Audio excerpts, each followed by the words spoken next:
Bien, jóvenes, muy buenos días. Esta semana pues vamos a continuar viendo lo que son signos vitales y ahora nos corresponde aprender acerca de temperatura. Cuando nosotros hablamos de la temperatura corporal, vamos a decir que es la cantidad de calor del cuerpo resultante del metabolismo corporal y podemos decir que es la diferencia que existe entre producción y pérdida de calor.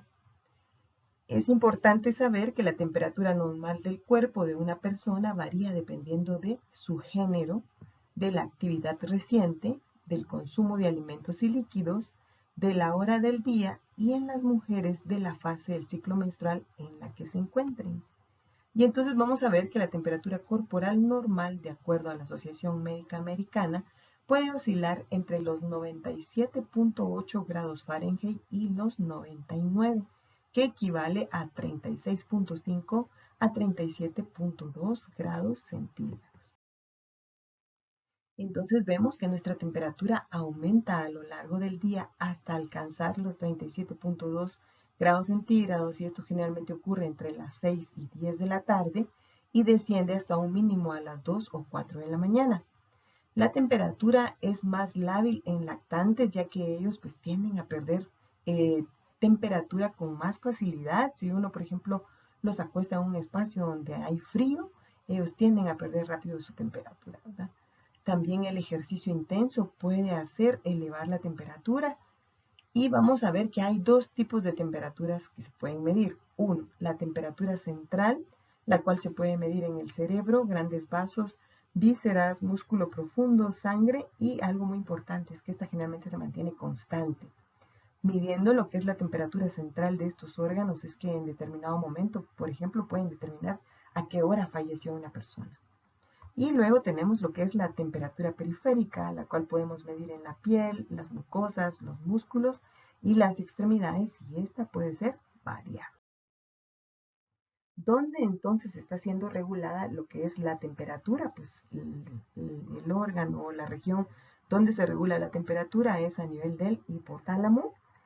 ¿Qué es lo que sucede acá? Pues lo que sucede es que cuando los microorganismos invaden el cuerpo, este empieza a liberar pirógenos endógenos que viajan hasta esta zona del cerebro. Entonces, ¿qué es lo que hace? Se desencadena la fiebre como consecuencia de la producción de prostaglandinas.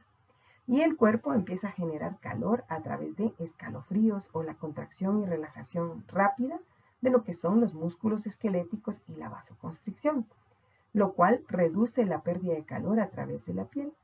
Y el enfriamiento del cuerpo se produce mediante vasodilatación, la cual aumenta la pérdida de calor a través de la piel y la evaporación de la transpiración. Entonces, ¿cuáles son los factores que pueden afectar la temperatura corporal? Vamos a ver que uno de estos factores es la edad. En el recién nacido, la temperatura se puede ver afectada debido a su inmadurez, puede hacer que él pierda con más facilidad calor.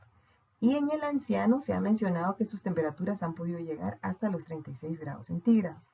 También ya vimos que dependiendo la hora del día hay variaciones inferiores a 1.5 grados centígrados, pero pues que sí se pueden dar, ¿verdad?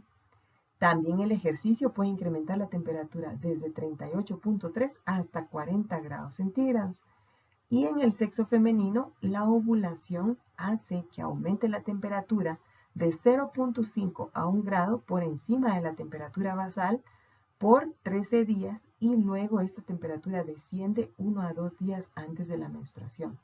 Es por eso que cuando las parejas, por ejemplo, quieren tener a un bebé, lo que se les recomienda es de que a cierta hora del día la, la señora se esté midiendo su temperatura todos los días a la misma hora para detectar en qué momento se da esa elevación de la temperatura. Y cuando esa pequeña elevación de 0.5 a 1 grado ocurre, es ahí cuando ella está fértil, ¿verdad? Y eso es más posibilidades de quedar embarazada. También vemos que el estrés puede hacer variar nuestra temperatura, ya que emociones intensas como cuando nos enojamos mucho puede hacer que nuestra temperatura se eleve, esto porque hay una mayor función de lo que es el sistema nervioso autónomo.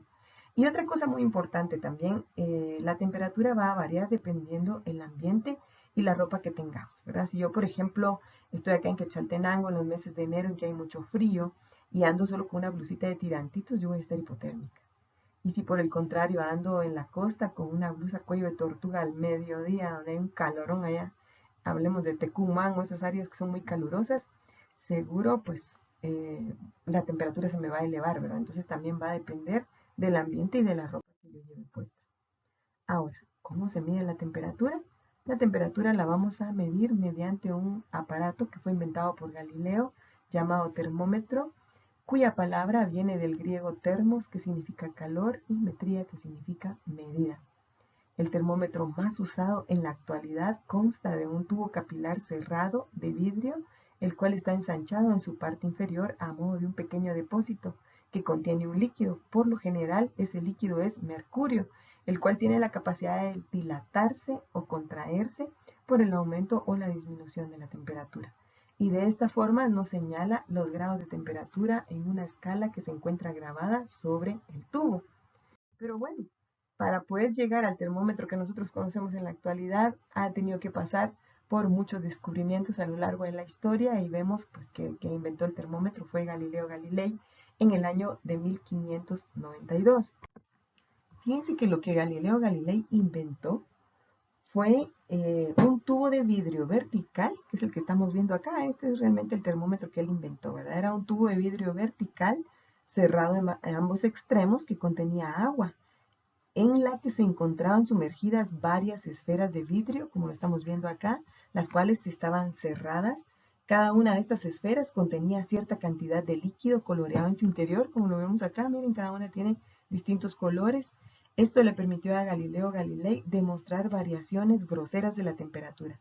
Sin embargo, este primer termómetro tenía algunas dificultades. Por un lado, las variaciones de la presión atmosférica que soportaba el agua podían hacer variar el nivel de líquido sin que variara la temperatura, lo que generaba errores en la medición, y por otro lado solo servía para medir grandes cambios de la temperatura, ya que no poseía una escala de medición, como ustedes lo están viendo acá, no tiene ninguna escala como lo conocemos en la actualidad. Luego viene Sant'Orre Santorio, al cual se le conoce también como Santorius de Padua. Él era fisiólogo, físico y profesor italiano. En el año de 1612 introdujo la escala numérica a lo que es el termómetro que había inventado Galileo Galilei. Y aparte de eso, pues ya le dio un uso en medicina, utilizando por primera vez este instrumento para medir la temperatura en un humano. Luego viene en 1641 Fernando II de Medici, a él se le conoce como el Gran Duque de Toscana, aficionado a las ciencias, construyó un termómetro de bulbo de alcohol con capilar sellado, como los que utilizamos actualmente. Vean, este ya tiene un tubo con un capilar sellado. Entonces a él se le atribuye este descubrimiento en el año de 1641. Pero en el año, pero luego viene Daniel Gabriel Fahrenheit. Él es un germano holandés, fabricante de instrumentos técnicos y autor de numerosos inventos. Entre esos, él inventó lo que era el termómetro de alcohol en el año de 1709, pero en el año de 1714 inventa lo que es el primer termómetro de mercurio, que son estos dos primeros logotipos que estamos viendo de este lado. Perfeccionando así lo que era el termómetro de Galilei, ¿verdad? Eso lo volvió como un plus, ¿verdad? Era lo que utilizamos a través de la historia. Su aporte más relevante fue el diseño de la escala termométrica arbitraria que lleva su nombre. Aún hoy en día es la más empleada en Estados Unidos y hasta hace muy poco también en el Reino Unido, ya que él también crea lo que es la escala en base a lo que son los grados Fahrenheit, ¿verdad? Y esto fue a partir del año de 1714. Entonces vemos acá que tenemos dos termómetros de mercurio, uno que se caracteriza porque tiene el bulbo más largo y más delgado, que es el oral, y el que tiene el bulbo más pequeño y redondeado, que es el termómetro rectal. Y aquí a la par, pues ya vemos lo que tenemos en la actualidad, ¿verdad? Que ya son los termómetros digitales. Sin embargo, algo importante de mencionar dentro de esta historia es que fíjense que lo que es el mercurio, se ha decidido sacar del mercado todos aquellos instrumentos que contienen mercurio, ¿verdad? Porque se ha descubierto que la exposición al mercurio, incluso en pequeñas cantidades, puede causar graves problemas para la salud humana y es peligroso para el desarrollo intrauterino del bebé y en las primeras etapas de la vida. ya que el mercurio es tóxico para el sistema nervioso e inmunitario, para el aparato digestivo, para la piel, los pulmones, los riñones y los ojos. Para la OMS, el mercurio es uno de los 10 productos que plantean especiales problemas para la salud pública. Es este que nosotros vemos acá, ¿verdad? No sé si a ustedes les ha pasado alguna vez que se les ha quebrado un termómetro y entonces ven el mercurio, ¿verdad? Y lo que llama la atención es de que pues puede ser que caiga así como ustedes lo ven, pero si ustedes lo apachan acá, se forman un montón de rueditas y luego pues pueden unirlas y se vuelve a unir, ¿verdad? Pues lo ideal es que no estén jugando con él, ¿verdad? Porque vimos que puede ser tóxico y solo con que esté en contacto con la piel, pues nos puede dar serios problemas, ¿verdad? La vía principal de exposición humana es el consumo de pescado y mariscos contaminados con metilmercurio. Tras la inhalación o ingestión de distintos compuestos de mercurio o tras la exposición cutánea a ellos, se pueden observar trastornos neurológicos o del comportamiento con síntomas como temblores. La persona puede empezar con insomnio, pérdida de la memoria, cefalea, disfunciones cognitivas y motoras. Pero ahora van a decir ustedes, bueno, pero ¿cómo dicen que es por medio del consumo del pescado que yo me puedo intoxicar con mercurio? Lo que sucede es que, por ejemplo, si vienen ustedes y quiebran un termómetro o algún aparato que lo contenga, ¿qué es lo que van a hacer? Primero van a estar jugando con él un montón, ¿verdad? Y después pues van a proceder a tirarlo. O lo que sucede a veces cuando hemos estado en el aula que quiebran un termómetro de mercurio, llega la persona que limpia, lo limpia con el trapeador, luego viene, lava ese trapeador en la pila y esa agua con el mercurio se va a lo que son, ¿cómo se puede decir? Los ríos que llevan todos los desechos, ¿verdad? Y esos ríos van a desembocar al mar. Cuando llega al mar, entonces va al pescadito, ve algo que brilla, le llama la atención, se lo come y ya cuando nosotros compramos ese pescado y lo cocinamos, nos lo comemos y lleva mercurio, ¿verdad? Y es de esa forma como nosotros nos podemos intoxicar. Ahora, dice que ni termómetros de mercurio ni cualquier dispositivo de medición que contenga mercurio y esté destinado a uso industrial podrá venderse en Europa en la fecha en que entre en vigor el reglamento de la Comisión Europea aprobado el 19 de septiembre de 2012. Entonces, desde 2012 en Europa se recomendó que ni barómetros, higrómetros, manómetros, esfigmomanómetros, extensímetros que se utilizan con pletismógrafos, tensiómetros y otras aplicaciones termométricas no eléctricas quedarán así junto a los termómetros fuera de circulación por presentar un riesgo para la salud humana y el medio ambiente, dado que además existen otros alternativos, o sea, que si no hubiera una alternativa, pues tendría que seguirse usando, ¿verdad? Pero como hay otras alternativas, entonces se va a dejar de utilizar. Se ha considerado que el mercurio es uno de los 10 principales productos químicos de mayor preocupación para la salud pública y es una sustancia que se dispersa y permanece en los ecosistemas para las generaciones, causando graves problemas de salud y discapacidad intelectual a las poblaciones expuestas. Es por eso que la OMS lanzó la iniciativa Salud Libre de Mercurio en el año 2020, junto a la Coalición Internacional Salud Sin Daño, formada por más de 470 organizaciones en unos 50 países, ¿verdad? Entonces vemos cómo otros países a otro nivel están tratando pues de sacar ya del mercado todo lo que contenga mercurio, ¿verdad? Acá en Guatemala aún vemos que estos productos se continúan vendiendo, ¿verdad? Pero no descartamos que de un momento a otro pues esto se vaya a retirar del mercado. ¿Cómo entonces podemos medir nosotros la temperatura? La podemos medir mediante dos escalas. Esta escala que es los grados Celsius denominado grado centígrado hasta el año de 1948, representado como una C mayúscula, es la unidad creada por Anders Celsius para su escala de temperatura y es una de las unidades incluidas en el Sistema Internacional de Unidades y la más utilizada internacionalmente.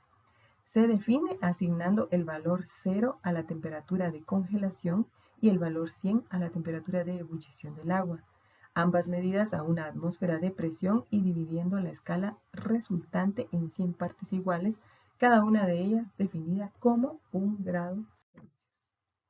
Y la otra escala, ¿verdad? Esta otra escala que fue la que inventó Daniel Fahrenheit, que es el grado Fahrenheit. Es una unidad de temperatura propuesta por Gabriel Fahrenheit en 1724, cuya escala fija el 0 y el 100 en las temperaturas de congelación y evaporación del cloruro amónico en agua, similar a lo que fija la escala Celsius con la congelación y evaporación del agua. Sin embargo, la escala Fahrenheit tiene el punto de fusión del agua es 32 grados y el punto de ebullición es de 212 grados.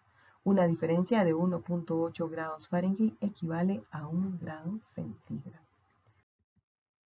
Y estas son las fórmulas de conversión, ¿verdad? Esto es muy importante que nos los aprendamos porque en base a estas fórmulas es que nosotros vamos a hacer conversiones. Por ejemplo, un día uno de ustedes va a trabajar a Estados Unidos y allá pues usted lleva un termómetro que marca en grados centígrados y allá tiene que expresarlo en Fahrenheit. Entonces hace la conversión, ¿verdad? De Fahrenheit a centígrados. Pero si por el contrario está acá en Guatemala y el termómetro que usted consigue es un termómetro de países anglos en donde pues la temperatura la manejan con grados Fahrenheit, va a tener que convertirlo a centígrados. ¿Cómo lo va a hacer? Pues grados centígrados va a ser igual a colocar grados Fahrenheit menos 32 por 5 dividido 9. Y entonces acá tienen ustedes un ejemplo. Por ejemplo, si yo tengo 100 grados Fahrenheit, menos 32 me da 68 por 5, 340 dividido 9, 37.77. Si por el contrario yo quiero pasar grados centígrados a Fahrenheit, entonces voy a poner grados centígrados por 9 dividido 5 y a eso le sumo 32. Entonces un ejemplo es, por ejemplo, 39 por 9 igual 351. Lo divido dentro de 5 me da 70.2 y le sumo 32 y me va a dar como resultado 102.2 grados Fahrenheit. Algo importante es que ustedes se den cuenta cómo se va dando el proceso matemático, ¿verdad? O sea que primero hago esta parte, los centígrados por 9, lo divido 5 y ya por último le sumo los 32. Porque si no lo hacemos de esta forma, pues no nos va a salir el resultado, ¿verdad? ¿Cómo entonces se toma la temperatura? Se comienza en primer lugar limpiando el termómetro, sobre todo cuando lo vamos a poner en la boca del paciente, ¿verdad? Recuérdense que pues en la boca tenemos saliva y la saliva también se ha considerado un ente que puede contener ciertos patógenos que pueden causar enfermedad en los pacientes, ¿verdad? Lo que es ideal es que en cada área el paciente cuente con su termómetro personal, ¿verdad? Que no tengamos que estar utilizando un mismo termómetro con todos los pacientes. Pero, caso contrario, entonces lo que hay que hacer es limpiarlo bien. Lo que se recomienda es que lo lavemos bien lavado con agua fría y jabón o dejándolo 10 minutos en alcohol al 70% o en una solución acuosa de yodo al 0.5 al 1%. Luego que yo hice eso, ¿qué es lo que debo hacer? Debo observar si la columna de mercurio está cerca del depósito. De caso contrario, si yo veo que dentro de la columna todavía hay mercurio, no está en el depósito, entonces debo proceder a sacudir el aparato para que todo lo que es el mercurio se vaya al depósito o que por lo menos se encuentre por debajo de 35 grados centígrados. Es conveniente tomar la temperatura en los orificios naturales internos, o sea, en qué regiones es donde yo puedo tomar la temperatura. Puedo tomarla, por ejemplo, en las superficies cutáneas, en la boca, recto, vagina, conducto auditivo externo, axilas y pliegue inguinal. Entonces veamos lo que es la temperatura oral. Con respecto a lo que es la temperatura oral, no se recomienda su uso en personas inconscientes o personas que tengan confusión mental. Tampoco se recomienda en personas que tengan afecciones de la nariz, de la boca o de la garganta o en niños menores de 6 años, ya que generalmente ellos pues como que se ponen nerviosos, muerden el bulbo, lo quiebran y pues ya saben, pueden ingerir lo que es el mercurio y esto es altamente tóxico. Entonces, no se recomienda. También personas que tengan congestión nasal o que tengan un proceso patológico de la garganta, pues porque esto no les va a poder permitir cerrar la boca, que es necesario, ¿verdad? Que cierren la boca para poder hacer la medición. El paciente no debe haber ingerido líquidos fríos ni calientes o haber fumado por lo menos 10 a 15 minutos antes de que nosotros midamos la temperatura. También nuevamente insistir que debemos verificar que el mercurio se encuentre todo dentro del bulbo, no en la columna, o que por lo menos esté por debajo de los 35 grados centígrados. Entonces, ya desinfectamos el termómetro con algodón y alcohol, ya vimos que esté todo el mercurio en el bulbo, entonces vamos a ver que el bulbo del termómetro se coloca debajo de la lengua. Entonces, ¿qué debo hacer? Debo decirle a mi paciente que abra la boca, que levante la lengua, le coloco el termómetro justo por debajo y luego le pido que cierre los labios y que los mantenga cerrados, que vuelva a bajar la lengua, ¿verdad? Y que cierre los labios. La respiración durante el tiempo que estamos midiendo la temperatura oral debe ser nasal. Se espera de 3 a 5 minutos si el termómetro es de mercurio y luego se lee. ¿Por qué digo esperar de 3 a 5 minutos si es de mercurio? Porque ahora pues ya vemos que cada vez se está comercializando más los termómetros digitales. Entonces si usted tiene un termómetro digital, generalmente estos tienen alarmas. Entonces el momento en que la alarma de su mercurio suene es el momento para retirarlo. ¿Cuáles van a ser los intervalos normales de la presión, de la temperatura oral, perdón? Van a ser de 36.5 a 37.5 con un valor medio de 30. Entonces así es como vamos a decirle al paciente, abre su boquita, levante la lengua, coloco el bulbo por debajo de la lengüita, luego le digo que la baje, que cierre los labios y vamos a esperar a que suene la alarma del termómetro o esperamos el tiempo que es necesario si lo que tenemos es un termómetro de mercurio, ¿verdad? Que pues ya sabemos, de 3 a 5 minutos. Miren este termómetro, es algo nuevo que hay con respecto a medir temperatura oral en pacientes pediátricos o en bebés. Esto lo que es como un pepe, entonces se le da al bebé para que él lo chupe y cuando él lo está chupando, pues eso hace que marque su temperatura electrónicamente, ¿verdad?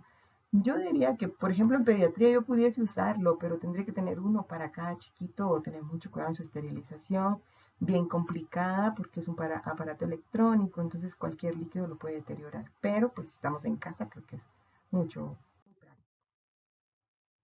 Luego tenemos lo que es la temperatura axilar. Con respecto a la temperatura axilar, ¿qué es lo que vamos a hacer? A colocar el bulbo del termómetro directamente en el hueco de la axila. Sin embargo, el medir la temperatura en este lugar puede darnos algunos inconvenientes, por los que la temperatura no puede ser tan exacta, como por ejemplo, si una persona es muy delgadita, ¿verdad? Entonces solo es puro huesito y piel, eso puede hacer variar la temperatura axilar, o una persona que tenga demasiado vello en la axila, también eso puede hacer variar la temperatura. ¿Qué se requiere o cuánto tiempo se requiere para medir la temperatura? Se requieren de 5 a 10 minutos para su registro. Hago énfasis que este tiempo es para cuando nosotros estamos utilizando un termómetro de mercurio, ¿sí? Si está usando un termómetro de mercurio, tiene que dejarlo 5 a 10 minutos para su registro. Ahora, la mano del lado correspondiente, o sea, usted viene, coloca el termómetro en el hueco de la axila del lado derecho, entonces debe decirle a su paciente que ese brazo lo coloque sobre su hombro opuesto mientras usted está tomando la temperatura. Generalmente la temperatura axilar es de 0.5 a 1 grado más baja que la rectal, por lo que siempre que se toma la temperatura axilar, al resultado obtenido le vamos a sumar 0.5 grados. Entonces, por ejemplo, yo hoy tomé la temperatura y me marcó 36.3, entonces yo a la hora que lo escribo debo anotar 36.8. No es aceptado que usted dentro de su historia clínica ponga 36 más 0.5, 36.5, no, sino que usted de una vez pone el valor con la sumatoria de lo que usted le agregó. ¿Cuáles son los intervalos normales de la temperatura axilar? Van de 36.2 a 36.9 con un valor medio de 36.7. Entonces aquí vemos cómo se da el procedimiento. Si estoy utilizando un termómetro electrónico, pues mucho más fácil. Lo limpio, luego debo darle clic para encenderlo.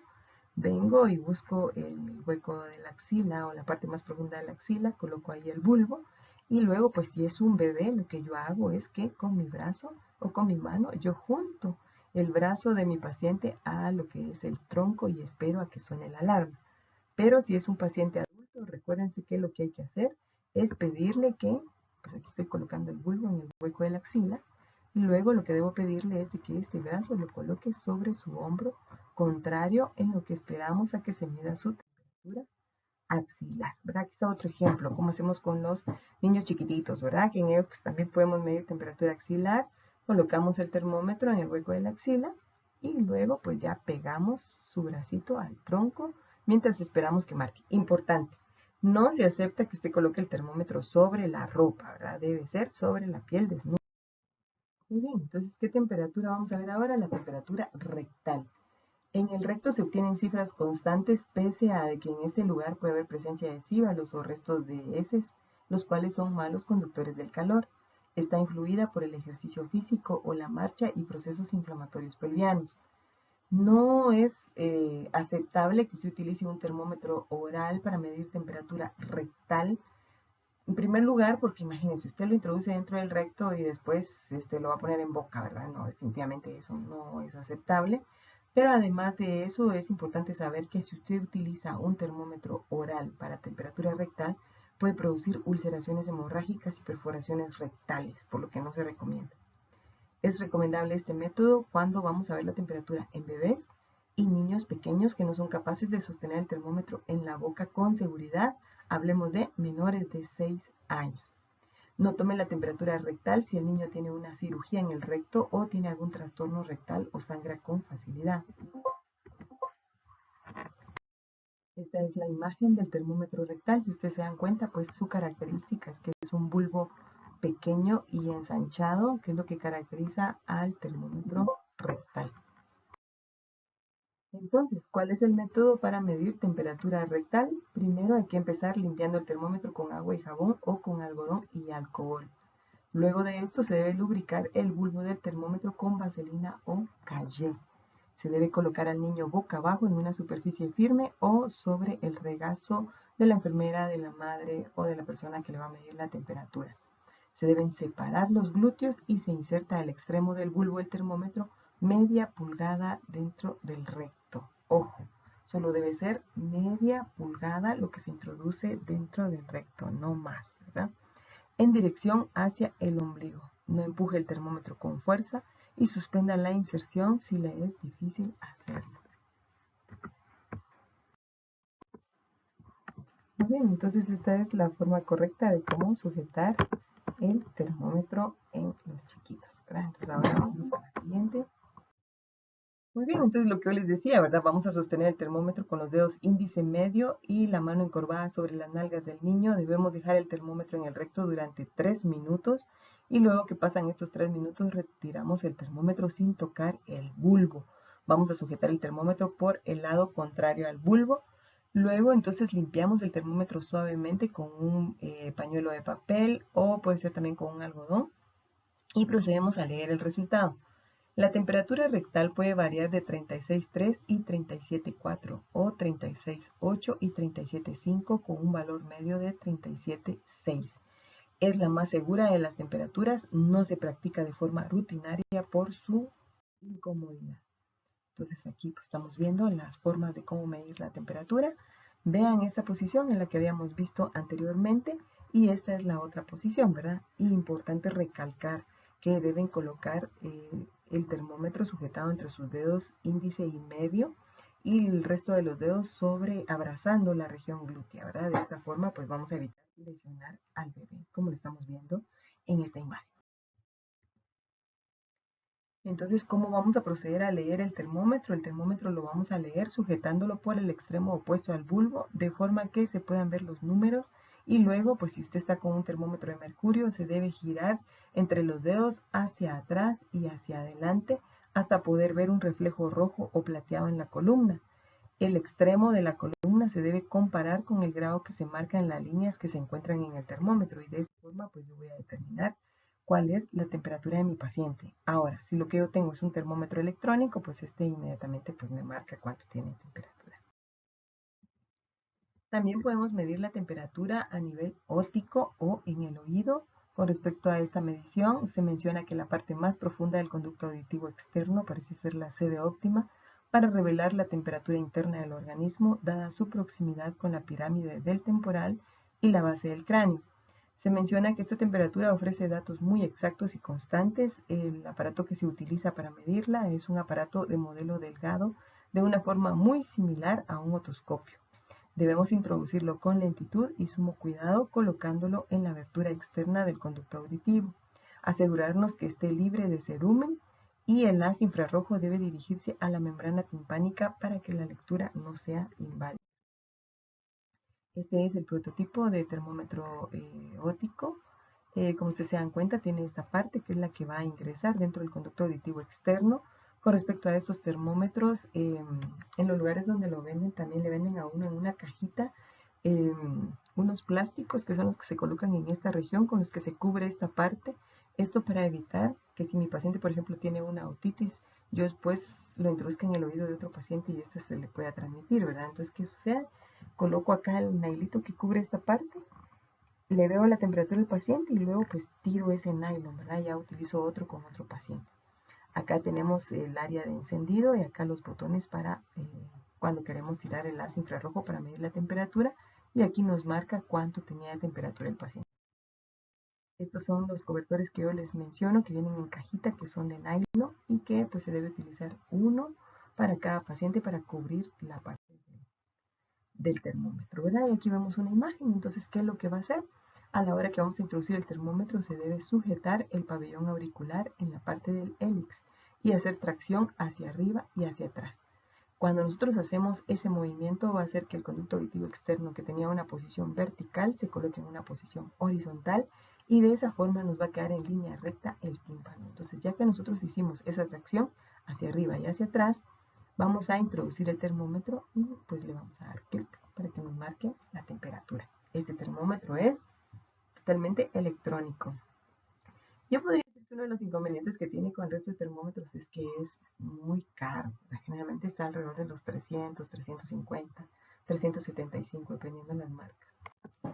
Muy bien, entonces ahora veamos lo que es la temperatura cutánea. Esta va a depender de condiciones exteriores como la temperatura ambiente, la humedad, el viento y el vestido, por lo que no se considera que esta pueda ser una mejor forma de cómo medir la temperatura. Además de eso, va a depender de condiciones fisiológicas como vascularización de la piel y evaporación sudoral. Sus intervalos normales van de 36 a 37 grados y su valor medio es de 36.5 grados centígrados, ¿verdad? Entonces, como yo les decía, la temperatura cutánea no es una de las ideales a la hora que vemos temperatura, ya que se considera que dependiendo de la ropa que nosotros llevemos puesta, sí puede ser la temperatura que nos marque, ¿verdad? Puede ser que si yo voy muy abrigada, me marque una temperatura alta, y si yo voy poco abrigada en el frío, me marque una temperatura baja. Con respecto a los termómetros digitales, pues ahora en la era del COVID hemos visto mucho termómetro electrónico.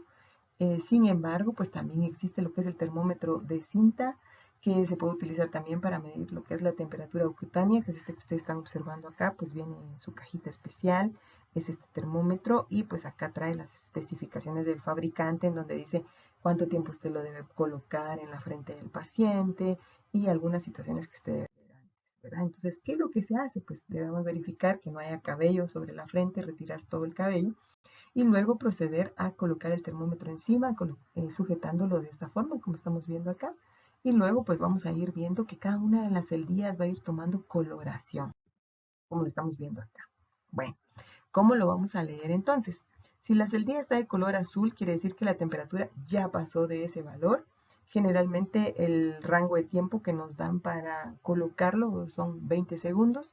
Entonces durante esos 20 segundos lo coloco. Si está de color azul, quiere decir que la temperatura está más arriba. Vemos aquí el 36 que está en color verde y el 37 que se quedó en transparente o amarillo. ¿Qué color va a ser el que nosotros vamos a interpretar como la temperatura que tiene el paciente? El que está en el color verde. Entonces acá vamos a decir que mi paciente tiene 36 grados centígrados. Y estos, ¿verdad? Que ya son los modernos, que son los electrónicos, ¿verdad? Que también es otra alternativa. Vean este otro electrónico, qué bonito, para usar en niños. Entonces vamos a ver que la temperatura normal varía de una persona a otra dependiendo de su edad. También puede variar en el transcurso del día, entre 36,8 y 37,5 si lo medimos en el recto. La temperatura rectal generalmente es de 0.4 a 0.5 grados más alta que la oral, y la temperatura axilar es de 0.5 a 1 grado por debajo de la oral. Se considera que una persona tiene fiebre cuando la temperatura registrada en la axila o en la ingle supera los 37.2. Si es en la boca, cuando supera los 37.4, y en el recto cuando supera los 37.8. Algo importante, se recuerdan que lo veíamos la semana pasada que aprendíamos pulso, es que por cada grado de la temperatura que se eleva, aumenta la frecuencia cardíaca de 8 a 10 pulsaciones por minuto. Y por ende también la respiración se acelera, que eso lo hablábamos en clase previa, ¿verdad? También existe lo que se conoce como disociación esfigmotérmica o signo de Faget. ¿En qué consiste el signo de Faget? En que hay una disparidad pulso-temperatura. ¿Qué quiere decir esto? Que puede ser que la persona esté en taquicardia o que tenga una temperatura alta, perdón, pero que sus pulsaciones se mantengan dentro de valores normales. ¿En qué caso se puede dar esto? Por ejemplo, si mi paciente tiene brucelosis, si tiene fiebre tifoidea, O en dado caso, si mi paciente tiene un dengue hemorrágico, acá puede ser de mal pronóstico, ¿verdad? ¿Qué sucede? Se eleva la temperatura, pero no se alteran las pulsaciones. También la temperatura se modifica fácilmente en el recién nacido. Por un simple baño caliente o frío, su temperatura se puede alterar y puede ser subnormal en las personas ancianas. En estados de metabolismo bajo, como pacientes que están con hiponutrición, inanición o que tienen mixedema o insuficiencia hipofisiaria, la temperatura es subnormal de una forma ligera. En el hipertiroidismo, debido a los aumentos en el tono muscular y temblor, la temperatura es levemente supranormal. Aumenta un poco después de las comidas y es algo mayor en los días cálidos. Ustedes se han dado cuenta, por ejemplo, cuando uno se toma un cafecito caliente, generalmente su temperatura se eleva, ¿verdad? Y sobre todo si tomamos ese cafecito en la costa, pues nuestra temperatura se eleva un poco más. Se eleva de manera pronunciada con el ejercicio, con ascensos pasajeros hasta 39 a 40 grados después de pruebas deportivas violentas. En la mujer la temperatura se va a alterar por la ovulación. Normalmente en la primera fase del ciclo menstrual la temperatura se muestra uniforme con leves oscilaciones hasta que ocurre la ovulación. En este momento es que la temperatura se eleva de 0.5 a 1 grado centígrado, manteniéndose esta elevación más o menos por 13 días. Y 2 días antes de la menstruación, la temperatura nuevamente desciende a sus valores basales. El tipo de ascenso puede ser repentino, puede ser gradual o puede ser lento. La primera es la más frecuente, o sea que hay un aumento repentino. Y el descenso coincide, en ocasiones precede 1 a 2 días al inicio de la menstruación. Y es así como se establece un ciclo. Se menciona que el hombre puede soportar descensos de su temperatura hasta 27 a 29 grados centígrados y excepcionalmente se ha visto personas que han sobrevivido a 20 a 24 grados centígrados. Y los ascensos de temperatura desde 37 hasta 40 grados centígrados, pero difícilmente sube por arriba de 40. Algunos sujetos sanos han soportado temperaturas de 42 grados. Esto ha sido durante 6 y 9 horas. Es importante saber que casi todo mamífero, incluso el hombre, muere con temperaturas corporales entre 44 y 45 grados centígrados. Y también es importante que sepamos que en la fiebre pues, puede desaparecer de dos formas, por lisis o por crisis. ¿Verdad? Por lisis es que tarda varios días en desaparecer y por crisis que dura 36 horas o menos. Nosotros los médicos hacemos desaparecer la fiebre por crisis. Las temperaturas más altas observadas han sido de 49.9. Estas han sido medidas en la cavidad axilar en una joven que tuvo una conmoción cerebral secundaria a una caída. Y la más baja que se ha encontrado ha sido de 23 grados centígrados, los cuales se encontró en pacientes que uno tenía un tumor del cerebro y otro una intoxicación barbitúrica y que lograron sobrevivir, ¿verdad? Ha sido lo más excepcional, lo más raro que ha ocurrido. Con respecto a la nomenclatura, entonces vamos a encontrar que la nomenclatura es la siguiente. Podemos mencionar, por ejemplo, hipotermia. Es aquella que se caracteriza porque la temperatura rectal es inferior a 35 grados centígrados. Dentro de los niveles de la hipotermia tenemos la hipotermia ligera que va de los 28 a los 34 grados centígrados y esta se puede producir por frío o por el uso de fenotiacinas. La profunda que va de 17 a 28 grados centígrados y la muy profunda es inferior a los 17 grados centígrados y que generalmente ese tipo de temperatura se utiliza cuando se hacen cirugías a cielo abierto o cuando se realiza neurocirugía. Claro, el colocar al paciente en esa temperatura debe llenar antes muchos requisitos, ¿verdad? Para lograr que pues, al terminar la cirugía el paciente pueda restablecer nuevamente toda su función de todos los órganos de su cuerpo.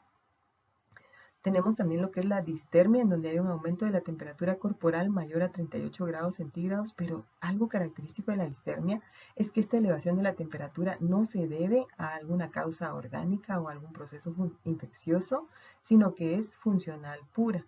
A la hora que se hacen pruebas sanguíneas, resulta que el paciente no tiene alteración que sugiera un proceso infeccioso. Es más frecuente en personas que son lábiles vegetativos. Son posibles signos como por ejemplo personas que son obesas, que son muy delgadas, que tienen anorexia, trastornos del metabolismo hídrico o de los hidratos de carbono o que tengan alguna alteración del sueño. Se ha mencionado que las personas que se desvelan mucho, por ejemplo nosotros los médicos cuando turnamos, eso puede hacer que en los días posteriores al turno manejemos distermias o pequeñas elevaciones de la temperatura y que no van a tener ninguna relación con ningún proceso patológico. Luego está lo que es la febrícula o estado febricular o subfebril. Es una fiebre moderada entre los 37 y 38 grados centígrados. Generalmente está ligada a estados organolesionales o de naturaleza infecciosa, pero que tiene mucha duración. También está lo que es la fiebre, que es una compleja reacción del organismo caracterizada por elevación de la temperatura. Esta es motivada por causas múltiples, la mayoría son causas infecciosas. Puede haber también fiebre moderada que va de 38 a 39 grados y la fiebre alta que va a los 40 grados. Y luego tenemos lo que es la hipertermia, que es un aumento súbito e intenso de la temperatura corporal hasta los 41 grados centígrados y esto se puede deber a motivos múltiples. Esta gráfica que ustedes están viendo acá es la gráfica de la temperatura, que es la que generalmente tiene cada paciente dentro de su historial clínico, en donde el personal de enfermería lleva una gráfica de cómo se está comportando la temperatura del paciente. Básicamente, el llevar esta gráfica se solicita cuando tenemos pacientes con fiebre cuyo origen aún no hemos logrado determinar. Entonces, ¿qué es lo que se hace? Se deja ordenado a enfermería que pues lleven una gráfica de la temperatura. Puede ser que esta gráfica se haga cada 2 horas, cada 6 horas, cada 12 horas para llevar el control. Entonces, ¿en qué consiste? Si ustedes se dan cuenta, de aquí para arriba tenemos lo que son los grados de la temperatura. Va desde 35, 35,5, 36, 36,5, 37, 37,5 hasta llegar a 40, ¿verdad? Luego aquí tenemos la fecha y la hora. Digamos que si esta la voy a pedir cada 2 horas, entonces aquí pondría, por ejemplo, la fecha en que la estoy solicitando y aquí pondría, por ejemplo, eh, si es cada 2 horas, 2 de la mañana, 4, 6, 8, 10, 12 y así, ¿verdad? Entonces, ¿qué es lo que hace la enfermera? Digamos que aquí a cierta hora miró la temperatura y vio que tenía 38,7.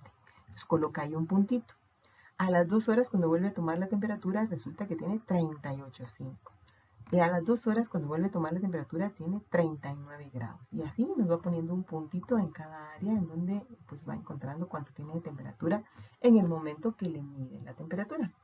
Luego, entonces, al finalizar el día, ¿qué es lo que hacemos? Agarramos una reglita y vamos uniendo cada uno de los puntos y a la hora que lo unimos vamos a ver cómo se comportó la fiebre en el paciente, ya que dependiendo de la gráfica eso me puede orientar a qué tipo de fiebre está teniendo y el tipo de fiebre me puede orientar hacia qué proceso patológico es su. Y entonces vamos a encontrar que tenemos varios tipos de fiebre. Dentro de los tipos de fiebre está lo que es la fiebre continua, la cual se va a caracterizar porque hay una oscilación diaria menor de 1 grado centígrado. Si se dan cuenta, hay una elevación, pero que se mantiene menor a 1 grado centígrado. ¿En qué casos podemos encontrar esto? Cuando mi paciente tiene fiebre tifoidea o paratifoidea. La fiebre recurrente. La fiebre recurrente se va a caracterizar porque hay varios días con fiebre, alternando con varios días sin fiebre. Vean la gráfica. Vemos que hay varios días en que el paciente tuvo fiebre y varios días que no tuvo fiebre, ¿verdad? Eso puede ser una fiebre recurrente. ¿En qué casos lo podemos encontrar? Lo podemos encontrar en la brucelosis o en la fiebre de Malta. La fiebre ondulante. La fiebre ondulante, parecida a la anterior, se caracteriza porque hay periodos de varios días con fiebre y varios días sin fiebre. ¿Ven? Aquí tiene varios días donde tuvo fiebre y varios días donde no. Pero a diferencia de la anterior, esta se caracteriza porque el ascenso de la temperatura se va a ir dando de forma gradual como en escaleras, ¿sí? O sea, hay días con fiebre, pero el ascenso se va dando de forma gradual y varios días sin fiebre. ¿En qué proceso patológico debo pensar si tengo una fiebre ondulante? En que estemos frente a una enfermedad de Hodgkin. La fiebre intermitente. La fiebre intermitente se caracteriza porque hay una oscilación diaria por arriba y por abajo de lo normal. Si se dan cuenta, si tomamos como normal 37 grados, estamos viendo que la curva se está yendo por arriba, está llegando a 38 y luego baja a 36. ¿Sí? Es una elevación diaria por arriba y por abajo de lo normal. ¿En qué procesos patológicos se presenta la fiebre intermitente? En paludismo y artritis reumatoide. La fiebre remitente. La fiebre remitente se caracteriza por una oscilación diaria de 1 grado por arriba de lo normal. ¿Ven? Está viendo una elevación de 1 grado por arriba de lo normal. ¿En qué debo pensar si tengo este tipo de fiebre? Que se trate de una infección urinaria, una infección de vías biliares, paludismo o que tengamos un absceso hepático. La fiebre éctica. La fiebre éctica se caracteriza porque hay una temperatura irregular con pequeñas oscilaciones y bruscos ascensos, ¿sí? Entonces vamos a ver que tiene una temperatura irregular con pequeñas oscilaciones y bruscos ascensos. ¿En qué casos yo puedo encontrar este tipo de fiebre? En caso de tuberculosis, ¿verdad? Entonces esos son los tipos de fiebre que podemos encontrar. Esta ha sido la clase de esta semana. Recuérdense que pues, cualquier duda me la pueden hacer llegar. Que tengan un buen día. Cuídense.